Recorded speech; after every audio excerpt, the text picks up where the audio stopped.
Aujourd'hui, j'ai demandé à un ingénieur IA de venir me dire qu'est-ce qu'il en pense de Cursor. Est-ce que c'est vraiment mieux que GitHub Copilot ou pas du tout? Hello Michael. Salut Melvin. Michael, c'est le genre de personne qui n'utilise même pas GitHub Copilot tellement il est doué. Depuis 2 ans, il fait du freelancing dans l'IA et aujourd'hui, il va nous donner son avis sur Cursor. Et je pense que même vous, vous allez être choqués de tout ce que peut faire Cursor. Pour ça, j'ai préparé une application tout simple en Vite et React. Le problème qu'on a devant nous, c'est que Michael, qui est avec moi, il ne sait pas du tout faire de React. Il ne sait pas non plus faire de Tailwind. Et pourtant, aujourd'hui, on va lui demander de créer une application de zéro. Et pour le fun, on va lui demander de refaire un clone de ChatGPT. Ah ouais, ok. Alors, on se retrouve sur l'ordi. On a l'application Vite React ici. Et à côté, j'ai un cursor. Alors, la première feature qu'a Cursor et que tu vas devoir tester, ça va être tout simplement le remplacement de GitHub Copilot. Mais il a un remplacement beaucoup plus puissant parce qu'il peut non seulement faire de la code generation, du multi-line edit, donc tu vois qu'il arrive à te chercher des lignes en haut et en bas. Ah oui. Smart Rewrite, donc ici il va te proposer des changements complets et ça c'est assez chiant, mais ça existe, c'est Cursor Prediction, il essaie de deviner où est-ce que ton curseur veut aller après. Ça c'est pratique ça. Bon, j'avoue que c'est chiant, mais Ok, on va tester. Et donc, on va commencer là-dessus. Donc, je te laisse prendre en main l'application. Pour faire des premiers changements, la première feature que tu vas pouvoir utiliser, c'est soit le chat, si tu as des questions à poser, qui est ici, soit le raccourci Commande K, qui est un grand raccourci qui te permet de sélectionner n'importe quelle partie du code et de venir lui demander une modification. Donc là, tu pourrais tester, tu vas pouvoir tester de créer cette application avec ce premier fichier. Ok, donc là cette application, qu'est-ce qu'elle fait? Là pour l'instant c'est ça quoi. J'appuie sur un bouton, ça fait +1. C'est tout. Ok, et le but c'est de faire ChatGPT. Le but, c'est Alors moi, par réflexe, j'aurais envie de lui faire un commande K et de lui dire remplace-moi tout et fais-moi un ChatGPT. Est-ce qu'il saurait le faire ça, tu penses? franchement, essaye. Hein. Le chat, il va juste te parler, il comme va juste te parler. ChatGPT, et là, il va remplacer ton code. Donc, tu peux même tout supprimer là, d'abord. Ok, en plus t'es en QWERTY, c'est super. Hop là. Ah, tu connais pas le QWERTY? Bah j'ai un Azerty moi, Ah merde. je vis en France. Non mais je vais y arriver, t'inquiète. Je suis worldwide. J'ai une petite extension en plus, c'est commande V. Create me a ChatGPT application. Ah oui, c'est incroyable ça. Mais il marche pas donc. J'ai parlé.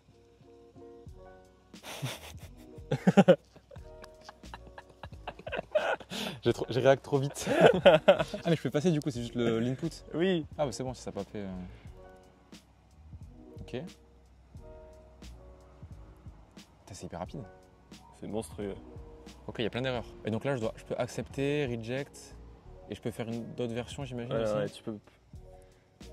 Est-ce que là si je vais dans l'app, si je refresh... Oh, Oh putain. c'est abusé. Attends, qu'est-ce qui c'est? J'ai envie de comprendre quand même ce qui se passe parce que je suis pas dev JavaScript, mais on peut peut-être comprendre. Donc input, message, et il est où l'appel à ChatGPT là? Il a pas fait. Il y a un problème là. Ah mais il a fait juste le front. Simulate a response from GPT. Ok. Et donc là je peux lui mettre une nouvelle instruction, enfin d'abord je peux accepter peut-être. Faut Tu peux accepter et après tu peux lui demander de modifier. Genre juste une partie, tu vois. Ok, donc là je vais accepter je pense. Et donc cette partie là, donc c'est le set timeout, je sais pas du tout à quoi ça sert, un truc comme ça, mais Bah, teste l'application. ben on la voit là. T'as Ça écrit? fait rien. Ah merde, Oh. putain. Qu'est-ce que ça fait? Attends. C'est hot angle, faut pas aller dans cet angle. Ah merde. C'est bon. fait? Oh, Oh, ça marche pas du tout. Par contre en vrai c'est impressionnant parce que là vraiment tu fais ça en 2 secondes quoi. ouais, c'est vrai que là, c'est on a un bon incroyable. début. C'est incroyable. Et il a réussi à comprendre qu'on utilisait Tailwind grâce au projet parce que Parce qu'il y a il arrive aussi à lire d'autres fichiers, il va prendre du contexte d'autres fichiers. Ah ouais, et après on verra le chat. Cursor prend tous tes fichiers en compte quand il te fait une réponse à un prompt. Pas tous tes fichiers, mais il va peut-être lire le nom des fichiers, tu vois. Il va juste passer le nom des fichiers de config, il les aide à optimiser pour pas avoir un contexte trop gros. Mais peut-être qu'il va voir tailwind.config.js et donc il va l'ajouter et lui il va savoir qu'il peut utiliser Tailwind. Ah c'est intéressant ça. Et lui dans tous les cas son contexte, il peut uniquement agir sur la page courante. Il ne peut pas te créer un nouveau fichier. Ah ok, je m'avance un peu là, attends. Ouais, intéressant. Donc là je vais faire ça, commande K. Alors là on peut faire la première feature assez dingue, c'est que il y a un outil qui va nous aider énormément là-dedans, ça va être le AI SDK de Vercel. Ça va nous permettre de tout simplifier et on va essayer d'utiliser une librairie. Le problème, c'est que cette librairie, elle est beaucoup trop nouvelle Ok. par rapport au contexte et à la mémoire qu'a ChatGPT. Et donc, ici, on va aller dans la doc et toi, ce que tu veux, c'est faire un chat, use chatwood. Voilà, on a tout ça. Alors là, tu peux lire ça. Mais le truc qu'on va faire ensemble, c'est qu'on va juste copier l'adresse Non. et on va la mettre dans le prompt. Et tu vas lui dire, utilise-moi cette librairie-là. Non. Et donc, je te laisse essayer de faire ça. Ah oui, d'accord. Moi, j'allais le faire en mode brut, requête API classique à ChatGPT, quoi. Même pas. Et donc Comme là, ça, c'est encore plus dur. Il doit utiliser parce que le brut, il sait le faire, ChatGPT. Ouais. Après, pourquoi se compliquer la vie, j'ai envie de te dire. Mais t'as raison, on va tester. D'où le Y sur ce clavier de fou. Il est là. Using this library. Peut-être tu peux mettre en QWERTY en fait, et même si les touches sont pas bonnes. Make. Tu penses qu'il va comprendre avec juste ça? Moi je dirais, tu peux copier le prompt et tout sélectionner. S'il faut qu'il ajoute des imports. Ok. Commande A. Ah ouais, non, ça se peut aussi, il n'arrive pas. Hop. Qu'est-ce que j'ai fait? Ah merde! Et oui! Ah bah oui! Attends. Ok, très bien. Donc là, du coup, j'en étais à faire ça et faire ça. Ça me paraît très light comme prompt, mais bon. T'as reading links. C'est fort quand même. Waouh. Attends, mais c'est vraiment dingue ça. Tu lui mets une doc random, il la lit, il la comprend, il fait les imports. C'est un truc de fou ça. Et il fait les imports, ouais. Et ça, tu l'as pas sur Copilot. On est d'accord? Ou Peut-être pas. qu'ils ont rajouté, je sais pas. Parce que ça, c'est vraiment un truc de fou par contre. Ah, ça c'est une dinguerie. Parce que le vrai problème qu'on a en entreprise, c'est que souvent on a des libres qui sont soit très très sombres et du coup il y a très très peu de données qui ont été utilisées dans l'entraînement et soit c'est obsolète, soit c'est voilà. Et tout ce qui est très nouveau évidemment, ben là aussi c'est la merde. Donc ça c'est vraiment le ça truc. change très vite. C'est vraiment le truc, ça vraiment. Donc là, il a vu que role c'est plus sender, là il a vu que c'était content, il va Ok. connaître les types parce qu'il a tous les exemples de la doc. Ouais, effectivement. Et du coup je recherche la. Ah donc il y a un use chat qui est ajouté par la librairie, j'ai l'impression. Ouais. C'est ça, ok, use chat. Donc message input, ok. Ah c'est stylé, c'est bien fait ça. Et après tu lui mets n'importe quel provider et c'est bon. Tu peux faire ChatGPT, tu peux faire avec Claude. Oui, mais on va voir. Celui-là, Ça va pas marcher. Là ça y est pas là. Là il y a un problème. Il faut faire d'autres fichiers. Ah ok. Et ça du coup je fais quoi? Je peux lui demander là peut-être. Là déjà, il y a un problème d'import. Oui donc là il faut l'installer. Et donc là, parce que tu n'as quand même pas le droit de vraiment coder, check, si on sélectionne ça, ici, tu peux cliquer sur le AI Fix in Attends, Chat. c'est quoi ce bordel? Donc là, il va passer ça dans le chat Ah nice. et il va dire corrige le code. Ah trop stylé. Ok par contre il fait pas ma place. Ah si, il me dit quand même la commande. Et donc là, Ah je peux run attention, depuis ça? tu peux run depuis là. Mais là, le problème, c'est qu'il a mis Il y a deux deux commandes. commandes, Mais ouais. c'est pas grave, run quand même. Ah non c'est vraiment bien quand même. Et là, il te lance, Ah ouais, non, il c'est te vraiment fout ça bien. dans le terminal. Non c'est vraiment bien. Mais il nous a ajouté avec NPM, cet enculé. Change Ouais, toutes les dépendances. c'est pas bien NPM? Parce que vu que j'ai utilisé PNPM, il retélécharge tout pour refoutre dans le NPM. Ok. Ça c'est. Et aussi en fait ce qui est assez fou, c'est que dans le chat, s'il te fait un exemple de fichier, tu vas pouvoir aussi apply les modifications et il va réussir à essayer de. Il va run l'IA sur ce fichier-là pour apply celui-ci. Mais Parce que là tu vois il met create a file named. Donc il veut créer un là, il veut nouveau que tu fichier. crées la librairie quoi. Donc ça du coup si je lui fais apply il va créer un nouveau fichier? Ouais, j'ai même pas Yarn.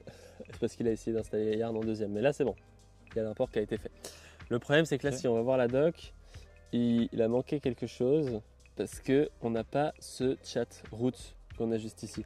app/api/chat/root. Et il va utiliser, là on n'a pas de back-end pour l'instant. Donc c'est ce qui manque, ouais, l'appel à l'API. Donc là normalement, ah oui mais on a coupé le serveur. Ah oui bah oui le serveur a pas tenu le choc je pense. Peut-être ça a cassé le front aussi. Hein.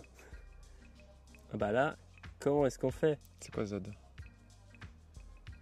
Sélectionne le chat ici et puis et clique sur le Add to Composer. Ok. Et là tu fais Submit. Donc PNPM j'imagine run install Zod. Donc c'est vrai que l'ami est là. Ah oui. Mon cerveau il est en train de. Il est... T'inquiète ça va le faire, ça va le faire. Zod, c'est quoi Zod du coup? Tu sais ce que c'est ou pas? C'est un une librairie qui permet de type safe les données qui viennent de ton backend, hein, une schéma validation. Ok. Mais il est toujours pas content. Hein.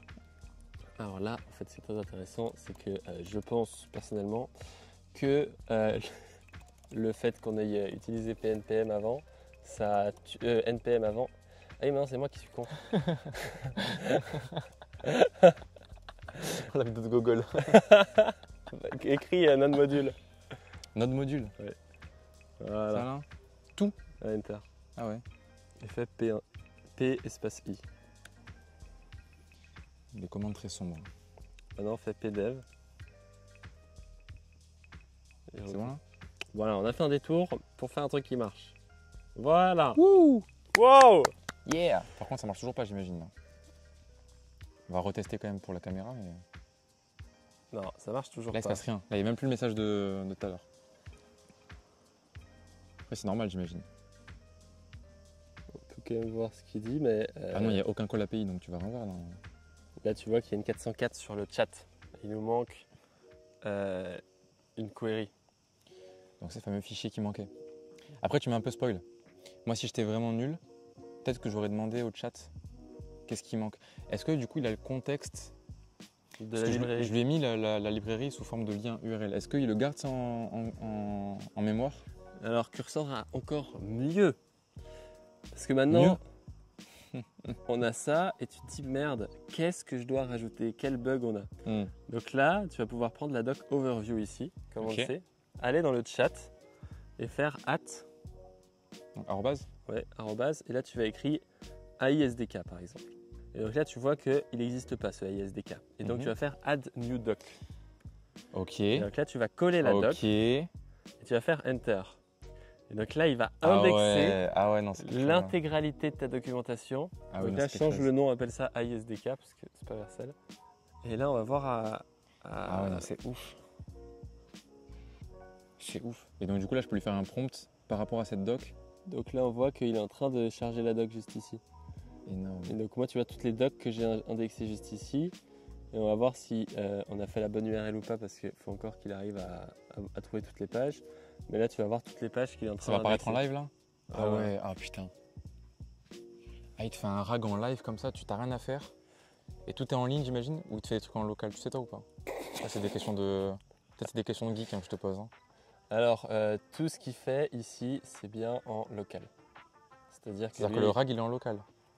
bah, il utilise les embeds OpenAI pour tout sauvegarder en local. Je pense. Mais ta base de connaissances, elle est où? Elle est chez toi? Sur ton ordi. Donc là, nous, ce qu'on va faire à la place, juste, c'est qu'on énorme. va enlever le slash foundation d'avant. Parce que vu que tu avais le slash foundation, il t'a indexé que le slash foundation. Et donc, le seul truc qu'il faut faire gaffe quand tu fais ça, c'est que là, si tu refais ISDK, Avec le hat? à new doc, et donc là, il va prendre le préfixe du ISDK et tu vas vraiment avoir toute la doc. C'est ouf. Et tu voyais où là? Ouais, tu Et vois donc ici. là, tu vois qu'il est en train de prendre beaucoup plus de fichiers et il va les récupérer, Ah, c'est énorme. les embedder et créer une sorte, je pense, de DB C'est énorme ça. en local. Franchement, si Cursor permet de faire ça avec des modèles open source en on-prem, enfin, sur des serveurs privés, ils ont tué le game. Hein. Alors pour l'instant, tout ce qu'ils ont, c'est le Azure. Si tu Ouais, mais veux, ça reste pas du local, c'est du. Enfin, tu peux faire du open source sur du cloud, mais je veux dire, genre, c'est sur ton serveur à toi. Quoi. ouais, pour l'instant, c'est limité quand même au modèle. Après, ça reste qui sont incroyable. ici. Hein. Donc quand tu ouvres le fichier ici, tu vois qu'il est déjà dans le contexte. Et donc tu peux lui dire, avec un at workspace, pour qu'il connaisse tous tes fichiers, fais juste at, codebase, pardon. Et là, tu vas lui demander bah, pourquoi est-ce que mon histoire elle marche pas quoi. Pour voir s'il a retenu ma question d'avant et s'il comprend ce que je sais faire en fait. Ouais, c'est ça. Est-ce qu'il va réussir à récupérer les bons fichiers avec le contexte qu'il a là? Moi, j'ai vraiment envie de lui répondre comme un Google. Mais ok, donc il vérifie les dépendances. Est-ce qu'il a compris qu'il manquait un. Ok. Bah, ça, c'est pas Il mal. parle de configuration d'API, use chat, ok. Configuration vite, package JSON, ça je pense pas que ce soit important. Ok, donc je pense pas qu'il Là, il n'a pas créé de fichier, il m'a pas vérifié les erreurs. avait compris. Donc je vais être plus précis, je pense. Retape ISDK parce que peut-être qu'il n'a pas récupéré la doc là. Comment faire pour que le chat fonctionne? Je pense. Non, enlève le code base. Ok. De toute façon, tu n'as que besoin d'un fichier, tu ouvres le fichier app et puis en fait il lit les fichiers que tu as actuellement ouverts. Donc là ce qu'il fait c'est qu'il utilise ton RAG pour récupérer les fichiers et donc là il t'a récupéré Ok. exactement la bonne doc et là c'est pas mal. Ça, c'est la app principale qu'on a dessus là. Ça, a priori, c'est good. Créer une route API pour gérer les requêtes de chat. Donc, c'est ça le truc dont tu me parlais là. Et donc Tu m'as spoilé un peu, mais ok. Créer un fichier, ajouter le code suivant pour générer les requêtes de chat. non, on peut essayer de faire un truc marrant. Je vais te présenter une des features que j'ai payé 20 balles pour, qui n'est pas disponible si tu payes pas. C'est de venir ici faire commande I. Et donc là, c'est le composeur. Et le composeur, contrairement au chat, il a le pouvoir sur ta codebase. Pouvoir surtout. Ouais. Il peut créer des fichiers, choisir de modifier des fichiers, etc. Ok. Et donc là, on peut retaper le La même AISDK. Il va normalement pouvoir te dire des commandes à exécuter. Ah, parce que le reste, c'est gratuit là, ce qu'on faisait jusqu'à maintenant. C'est un truc gratuit. Ouais. Là, il t'a créé le fichier de chat, API/chat. Il vient de te le créer juste ici. What? Il l'a presque fait juste, mais il a essayé. Mettre à jour ton composant React. Là, il t'a mis à jour le composant. Ça, c'est fait. Donc là, Ok. tu peux cliquer sur App pour voir ce qu'il a changé. On va les change. Il a rien changé. On va pas le change. Après, c'était déjà bon, non? Oui, il a juste tenté un truc, mais Et du coup, dans le chat, ok, donc là, on le voit derrière. Il m'a juste mis un GPT-4 Turbo. Et où la clé API? ah bah, il n'y a pas la clé API là. De toute façon, il va pas te trouver une clé API du futur. Ouais, mais je veux dire, tu la mets où ta clé API dans le truc qu'il Bah, appelle dans il le la cherche où? composeur là. Non, en fait, Tu vois ce que je veux dire? demande-lui. Où dois-je mettre ma clé API? Oula, il fait beaucoup de trucs là. Ouais, il a essayé de. Ouais, là, il a. Ah, pris ok, une .env, il n'avait pas fait ça avant. Non, mais ça sert à rien. Ah ouais? Là, il est parti en vrille. Il est parti en vrille, je vais péter un câble là. Bah, c'est là où, quand tu vois ça, tu te rends compte à quel point c'était pas du tout développeur. Genre, ça devient quand même galère, puis tu te dis, ok, j'accepte .env, alors que Next.js le fait par défaut et que ça va pas du tout fonctionner. Moi, en tant que développeur Python, ça me choquerait pas, tu vois, parce que je vois ça. Le .env, c'est un truc que tu dois load dans ton Ouais, bah oui. script, quoi. Après, je suis pas développeur React, donc évidemment. Mais là, c'est là où on voit qu'il a pas compris les règles et le concept de Next.js qui gère ça, tu vois. Donc Next.js, il va te prendre tous tes fichiers en .env automatiquement dans tous tes contextes. Mais ça me dit pas où est-ce qu'il load la clé OpenAI. Après, je sais pas comment ça fonctionne, cette API là, cette librairie de... Bah, là, il a essayé de faire un truc dans le chat, mais Ah si, la tu peux, process.1.openAI key. Ok. tu peux. Est-ce qu'on peut reject? Ouais. Seulement un. Ah oui, tu peux accepter. Bon, c'est pas grave. Là, tu peux supprimer cette ligne. Tu peux faire non. Et hop là.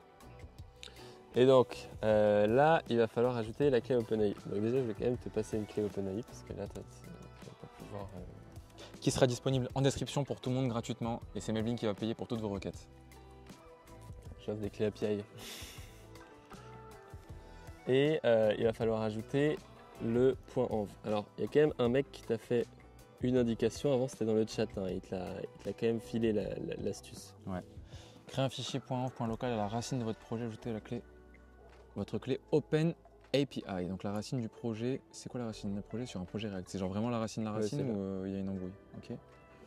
Donc .env.local. Ok. OpenAI. Alors là, je vais bugger, je pense. Ok. Il t'avait répondu curseur. Non, mais c'est parce que je voulais faire un tiré du 8, mais sur ton clavier, ça me paraît. Non, maintenant, il faut aller chercher le. J'y vais, t'inquiète. Mais non, j'ai fermé. Ah, tu l'as plus mince. Non, il est là, mais. Hop là. Crée-moi une route pour faire les appels à l'API chat GPT STP. T'es poli comme gars. En vrai, il faut parce qu'on sait jamais, peut-être dans 10 ans, ils vont se nous venger si on n'est pas gentil. Ah. Oh la merde. Create file. Il a fait ça pas mal, mais il a oublié de créer les dossiers avant. Ah putain, non, il t'a créé ça là. Putain, mais. Ah, mais je suis trop con. Depuis avant, je te mets une app vite en fait. Ah, on n'est pas sur Next? Non. En fait, c'est pas possible. Je crois que tu veux me piéger comme ça en vidéo là. Il met dans un bourbier exprès en fait. Et les gars, moi je sais coder, hein, c'est juste pour la vidéo là. Hein. J'ai un travail, hein. Il y a des gens qui me payent pour mon savoir. Hein. Tu sais quoi, on va faire comme si depuis le début on était sur Next.js. Je fais souvent ça. mec qui fake toutes ses vidéos. Mais t'inquiète. Bah, l'IA aurait pu te dire depuis le début. Attends, mais tu veux me dire que vite ne peut pas faire d'appel API? C'est du full front-end quoi. Hop là, c'est bon, on n'a rien changé. Tout va bien. On fout ça là. Putain, Cut. Il s'est rien passé là. Hop là. Pas de montage. là, regarde, je te prends tout ça. On le copie. En vrai, c'est vrai qu'il y a un fichier qui a bougé depuis le début, donc Oui. c'est pas compliqué. Là, on rajoute des guillemets. Je sais pas comment on met des putains de guillemets. Là. Ah, voilà. 4. C'est bon, il a réussi. Et là, tout ce qu'on fait, c'est installer le AI. Comme ça, normalement, on est à peu près à la même étape qu'avant. Hop là, non, on n'a rien vu, c'était pas écrit vite.ts depuis le début. Hop là. Hop, mais c'est incroyable. Oh, create next app. Oh, maintenant c'est en dark mode. Attends. Hop là. Oh. Il ne s'est rien passé, hein. Là vous avez rien vu. Ça... Après, là il n'y a pas la route non plus, là on est d'accord, hein. Ah bah non. Donc là ça marchera pas. Mais j'ai envie de le refaire pour qu'on revoie le bug.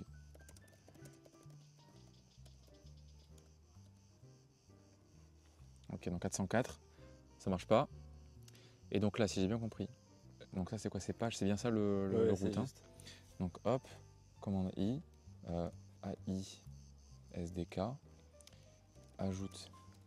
ajoute-moi une route pour faire les appels API à ChatGPT, à GPT-4 Turbo, STP. Donc là, tu vois, ça c'est quand même assez fou, ces nouveautés, c'est qu'il te crée le dossier, il te crée le C'est vraiment ça fichier. qui manquait en vrai, c'est vraiment ça le truc qui fait la diff. Il te prévient. Hein. Il me dit qu'il faut... Et aussi les librairies. Alors là, il y a un truc très stylé que tu peux faire, avant de passer à la suite. Ouais. C'est qu'ici, si on sélectionne ce texte-là, que tu le colles, bon ça on va accepter tous ces changements, on peut les se faire foutre. C'est que le terminal aussi, c'est chiant à faire des commandes, parce que tu as vu, toi tu as fait NPM à la place. Ouais. Donc le commande K, il n'est pas que disponible ici, Non. il est disponible Non. aussi dans le terminal. Et donc là, tu peux faire commande K et juste coller ce que je t'ai copié dans le truc. Ah mais là c'est vraiment un truc de Google, hein. Bon, alors là, avec PNPM, là, tu peux dire utilise PNPM. Ah, il n'a pas encore lancé, ça c'est bien par contre, parce que là il peut te niquer ton système en 2 secondes, quoi. Donc en vrai c'est hyper dangereux. Donc je pourrais lui faire ça avec PNPM STP. Bien compris.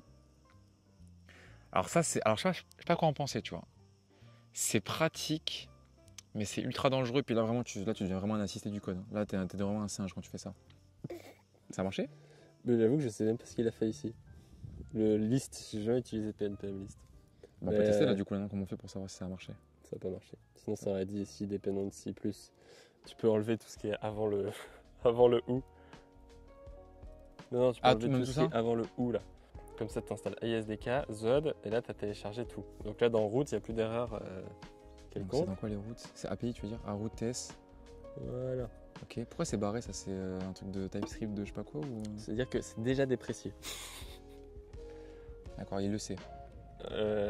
Quand dans une librairie tu fais deprecated, ça affiche ça. Mais pourtant on vient de mettre la doc officielle du truc. Mais il a pas réussi. C'est pas grave, après je vais pas lui en vouloir, on a quand même vachement aidé. Donc là il va me manquer le .imp qu'on avait déjà fait, qu'il faut refaire. Tu peux coller de l'autre projet. Ah merde. Quoi? Un autre projet? Mais quoi? C'est un autre projet qui est déjà fait et tout quasiment, mais c'est un truc de fou en vrai. Voilà, une clé d'API OpenAI, c'est dingue. Et donc là le serveur il est toujours on ou pas? Est-ce qu'il a reload? Il a reload le env, donc c'est bon. Alors là, moment de vérité. Putain, tu la veux, hein. T'adores vraiment le bœuf bourguignon. Ça s'invente pas en fait. Tu peux pas me le dire. Faut l'inventer en fait. Alors là, la chat, pending. Oh là là. Oh là là, putain. Oh. Alors attends, j'affiche, c'est bon. Ah putain, il fait du markdown, mais il n'y a pas de markdown. Ok, bon, c'est pas grave, c'est pas grave. Alors est-ce qu'il va me faire un scroller? Ah, ouais, il n'y a pas de bug par rapport à ça. Et là, j'ai envie de faire des trucs de fou là. J'ai envie de demander qu'il me fasse le formatage markdown, du coup. Ah bah oui. J'aurais peut-être dû faire un autre. Alors là, c'est pas mal. Il donne la commande et là, il te modifie le fichier page. Et là, du coup, tu peux voir ce qui te modifie. Ah, je préfère voir là-dessus, on voit la diff, c'est mieux. Mince. On peut le fermer ça? Ou le baisser? Ok. Donc, message contents, il fait passer juste dans un React Markdown. Ouais, ça me paraissait pas trop con non plus, donc ouais, ok. Il y a juste ça, donc juste à installer React Markdown quoi. Oui. Donc ça maintenant, je pense que j'ai un peu compris le truc, on va le faire. Donc là, il faut déjà accepter ou pas, hein. Ah oui, c'est vrai. Donc j'accepte tout. Ah mais bah. ça l'a fait en live! Putain. Ah non, mais c'est incroyable. Waouh!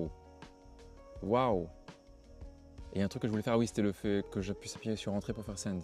Alors ça, tu vois, j'ai aucune idée de comment faire en React. Donc, T'as modifié? one key down. Ah, il applique là. Il applique encore. Ah, 3 sur 3, c'est bon. Là, tu peux voir la modification. Handle key down. Donc, c'est quoi du coup? React.keyboard event. Ah, mais c'est dingue. En fait, je suis dev maintenant. Je suis dev front.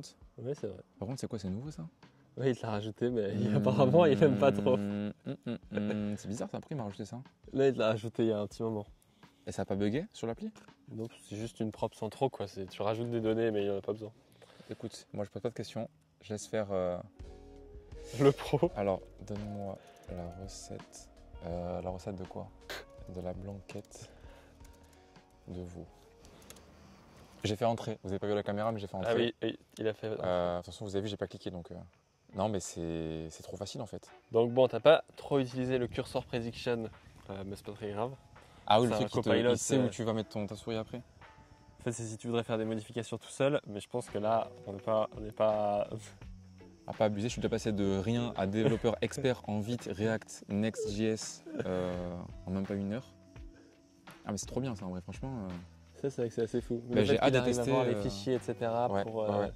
J'ai hâte de voir sur du back pur, sur du Python, pour voir mon usage à moi par exemple, qui fait beaucoup de juste de Python en fait.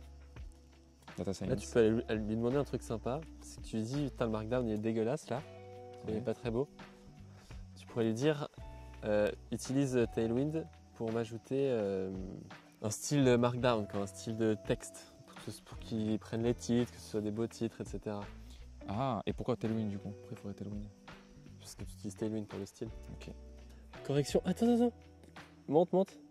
Correction de l'erreur. Supprimer API URL car elle n'est pas reconnue par UseChat. Donc c'est-à-dire qu'il a accès aux erreurs qu'on a dans le VS Code et il l'a supprimé.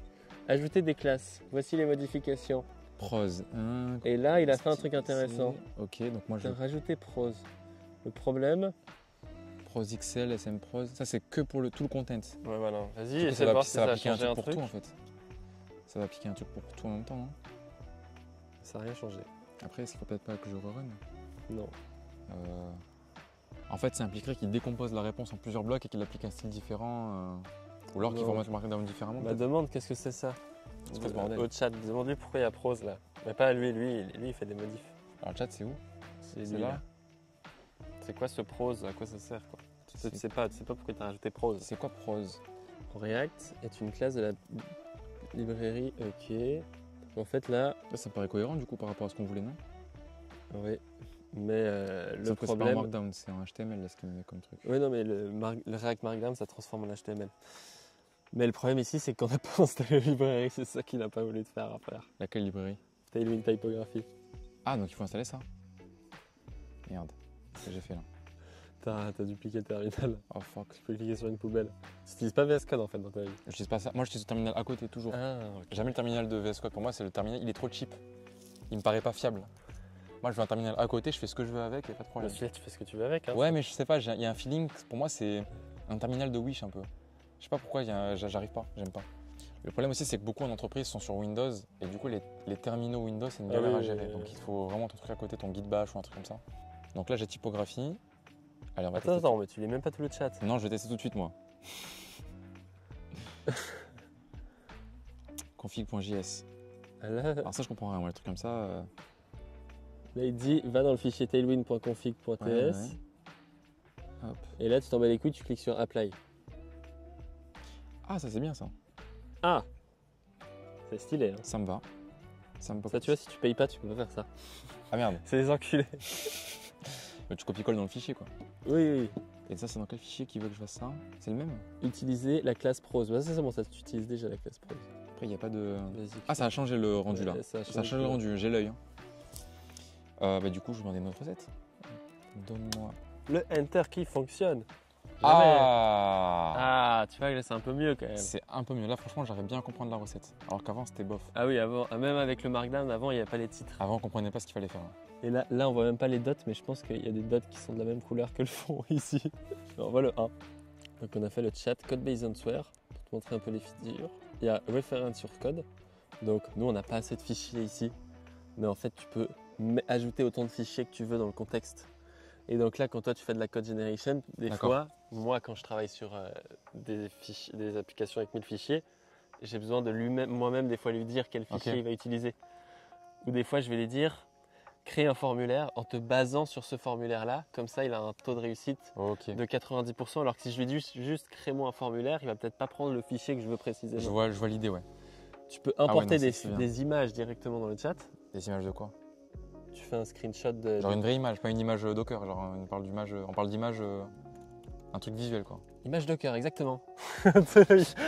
Allez, hop, prends l'image Docker. Lance pas le truc. Attends, parce que le chat, on lui a demandé quand même de faire un clone de ChatGPT, mais est-ce que ça ressemble à ChatGPT? Donc on va lui demander de modifier l'UI. Ah oui, je te vois venir là. Donc là, demande-lui la recette du bœuf bourguignon. Ah ouais, ok. Et tu prends un screenshot et tu lui demandes de faire pareil. Ouais, voilà. Putain de merde. Ok, BG Black. Là, on est... BG Black, text white, ça me paraît ok. Oui, il y a du grey, il y a du white. Il y a du flex, je sais pas du tout ce que ça veut dire tout ça. Je fais genre que je comprends, mais... Ok. Border, truc, ok. Bon, il y a que des couleurs qui paraissent logiques. Par contre, on dirait qu'il va pas avoir un bouton Le bleu. bouton, le BG Blue, par contre, il a pas vu. Le bouton va rester bleu. Bon, déjà, on va tester comme ça. Ah. Oh. C'est un peu mieux, quoi. Ok. Recette. Là, je commence un peu à faire des... Ouais, là, on a... Oh putain. Ah, j'aime pas trop ça. Et là, il me fait en gris sur gris, là. Ouais, il me fait en gris sur gris. C'est parce que le prose, il rajoute des couleurs. Ok. Je vais lui dire que le prose, il rajoute... C'est pas bon, là. Appliquer des classes personnalisées sur prose. Oh là là. Il est chaud, il veut tout modifier. Alors là, par contre... Je lui fais confiance, mais voilà, à mon avis... Il a mis quoi dans page? Il a rien changé. Il y a une diff ou pas? Si, il y a une diff, là. Ah, Prose invert. Ça doit être pas mal. Accept. Invert. On va accept all. Ah ouais. Ah. Il a du bon à Après, il a pas changé grand chose, il a changé juste les couleurs. Hein. Ça ressemble pas à ChatGPT là. Ouais, j'avoue que là, je pense qu'il avait un peu la flemme. Comment c'est, il a la flemme? Je le paye pour qu'il ait pas la flemme, moi. Justement. Mais 20 € payés ce matin. Putain, 20 balles, c'est pas assez. Bah, c'est pas mal quoi. Après, c'est vrai qu'en UI, il fait toujours les mêmes UI avec Tailwind. Il arrive pas trop à faire autre chose. Quoi, tu sais, un freelance front-end, ça coûte cher, hein. Ça coûte plus que 20 €. Hein. Get up-to-date information avec le /web. Il fait aussi des recherches web, si tu as la flemme de chercher l'article toi-même. À un moment, il faut se réveiller et aller travailler un peu, quoi. Use documentation et le cas, du coup, fast edit, terminal K, Ouais. quick suggestion de code. Et voilà un peu les features. Alors, vraiment, ce qui est vraiment dingue, c'est l'aspect tu insères une doc via une URL et il te fait un rag comme ça. Enfin, c'est vraiment le truc qui est pratique. Alors, je sais pas si Copilot propose ça, il me semble pas. Moi, quand je l'avais testé, c'était vraiment juste de la génération de code, enfin de la complétion de code. D'ailleurs, on l'a même pas fait ça, on l'a même pas testé. Genre, t'écris un code et il te fait la suite. Ouais, t'as pas codé en fait. J'imagine qu'il fait. Ouais, j'ai pas du tout codé là. J'ai vraiment pas codé là. Là, vraiment, c'est des trucs qui sont stylés parce que juste, moi, j'aime pas le truc où tu vas juste écrire un début de ton code, il va tout te compléter. Du coup, t'as plus le réflexe de coder. Bon, tu me diras, là, on n'a même pas codé du tout. Mais si c'est un truc qui est lié à une doc, à la limite, tu pars du principe que tu sais pas faire. Donc tu lui dis, bah, fais-moi le truc avec la doc. Enfin, si c'est un truc qui est spécifique à la librairie, c'est pas forcément la logique que tu perds. C'est juste, vas-y, implémente-moi ce truc de con qui est fait avec la librairie sombre. Il te le fait. Par contre, pour toute la logique, tout le code, toute la structure de ton code, si tu fais plusieurs pages, de l'orienter objet ou quoi, moi je le ferai toujours à la main, je pense. Parce que je considère que c'est quand même important. Ou je m'aiderai peut-être occasionnellement. Mais avoir un RAG, avoir accès à ton code et faire des demandes par rapport à ma structure de code, fais-moi, instancie-moi cette classe-là par rapport à, tu vois, ça c'est un truc qui est vraiment utile, je trouve. Et j'aimerais bien tester sur Python parce qu'on a des codes, nous, alors j'aurais pas le droit d'utiliser au taf, mais je testerai pour mes codes à moi. Du coup, qu'est-ce qu'on a pensé? Tu te verrais ça si demain tu crées un SaaS, tu te dis que c'est un intérêt? Ah oui, bah oui. Si c'est pour du pur monétaire pour moi ou quoi, ou pour des petits projets, ouais, clairement. J'ai envie d'aller vite, à l'essentiel. Après, pour du React, vu que je connais pas React, il pas trop le choix, quoi. Enfin, c'est le bon choix. Python, je pourrais le faire à la main, ça serait peut-être quasiment aussi efficace, mais sur du React, ouais, il y a pas de débat, quoi. Donc, en tant qu'expert IA, qu'est-ce que tu en penses de ce cursor? Ben, moi, en tant que personne qui pourrait être amenée à créer ce genre d'outils, je trouve qu'ils ont vraiment bien géré leur truc. C'est très facile à utiliser, tu mets ton URL, ça te fait un RAG, c'est extrêmement facile à utiliser, quoi. Ils ont vraiment bien taffé l'UX. Ça a l'air de marcher. Après, on a fait une application à la con, mais ça a l'air d'être fonctionnel. Il lit bien la doc, il fait vraiment ce que la doc te demande de faire. Modulo quelques petits bugs qu'on a vus, mais ça a l'air d'être OK tiers. Pour un vraiment pur novice, ça peut être compliqué, mais si tu connais un peu React ou JS, à mon avis, c'est un gain de productivité énorme, quoi. Donc j'ai hâte de tester ça sur du Python, sur des problématiques de data science ou quoi, et voir s'il arrive à bien comprendre ce que je veux qu'il fasse, quoi. Et pour un pur débutant, moi, il y a pas mal de gens qui font des tweets en mode c'est bon, il n'y a plus besoin de coder. Et moi, je me rends compte quand je suis avec toi, à quel point, bah, toi qui n'es pas débutant, mais qui ne connais pas l'écosystème l'écosystème, et ben en fait, tu n'as pas les réflexes de dire ah oui, c'est ça qu'il me faut. Et tu vas peut-être prendre 2 heures Ah, mais bien sûr. avec le chat Bien pour sûr. trouver le Tailwind Pros que Exactement. je t'ai aiguillé en 2 secondes Exactement. parce que je sais les solutions, quoi. Exactement. Après là, si tu prends le temps vraiment de poser des questions vraiment étape par étape et pas aller comme un gros bourrin, là on était comme des gros bourrins, on a fait vas-y fais-moi ça et tout. Oui, c'est vrai. En soi, si tu as la bonne démarche, je pense que tu peux t'en sortir. Si je voulais vraiment avoir un rendu Markdown, j'aurais trouvé Prose à un moment ou à un autre. Ça aurait pris un peu de temps, mais j'aurais trouvé. Mais ouais, pour un débutant, il faut quand même une phase d'apprentissage des bases. Il faut quand même que tu aies... Enfin là, ça c'est pas pratique. Ce qu'on a fait là, c'est un peu casse-gueule. Mais si tu as déjà fait une mini formation ou sur le... au moins pour dégrossir le trait, comprendre comment ça marche React, là c'est tu vas hyper vite, je pense. Savoir ce que c'est une route. Enfin, moi je sais même pas ce que c'était la route sur Next, enfin vite, je sais pas ce que ça veut dire. Là c'est n'importe quoi, faut pas faire ça. Donc il y aura toujours besoin d'avoir des devs, je pense. Les mecs qui croient qu'avec des profils non techniques, ils pourront remplacer des devs en faisant ça, bon courage à eux. Mais ouais, si vous êtes dev, il faut savoir utiliser ces outils-là, quoi. C'est vraiment l'accélérateur de productivité. On dirait. On verra comment ça évolue, mais ça a l'air d'être vraiment, vraiment quali. Merci beaucoup, Michael, pour ça. Et on se retrouve dans une année pour voir si ton application sera faite avec Cursor ou pas. Dans 1 an, tout sera codé avec Cursor, avec la pensée. Même si je... Avec la chat vocale. Non, c'est pas assez avancé. Chat vocal, ça sera le next step. Après, ça sera avec la pensée. Là, c'est que là, tu arrives devant ton ordi, tu parles. Et lui, il fait, tu vois. Il y a un mec qui avait fait ça. Il a fait une démo il y a longtemps en plus. Il avait réussi à le faire à la main. Il s'était fait un peu chier. Il avait fait un truc où fais-moi une application et mets-la en ligne sur Vercel.